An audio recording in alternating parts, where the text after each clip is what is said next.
அபிராமி அந்தாதி. 9வது பாடல். நினைத்தது எல்லாம் வசமாக. கருத்தன எந்தைதன் கண்ணென வண்ண கனக வெற்பின் பெருத்தன பாழழும் பிள்ளைக்கு நல்கின பேரருள் கூர் திருத்தன பாரமும் ஆரமும் செங்கை சிலையும் அம்பும் முறுத்தன மூரலும் நீயும் அம்மே வந்து என் முன்னிற்கவே.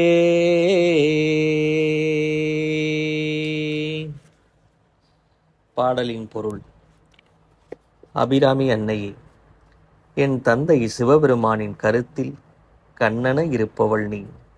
சந்தன வண்ணத்தில் அமைந்த தங்க மலையென இருக்கும் தனங்கள் பூரித்துப் பெருத்தன. அன்று பசியால் அழுத ஞான சம்பந்தனுக்கு பால் கொடுத்து அருள் செய்தாய். அப்பேற்பட்ட கனமான தனங்களையும் அதில் விளங்கக்கூடிய ஆரமும் வரங்களை அள்ளித்தந்து சிவந்த கைகளில் இருக்கக்கூடிய வில்லும் அம்பும் உன்னுடைய சிவந்த இதழ் குறுநகையும் என் முன் காட்சியருள வேண்டும்.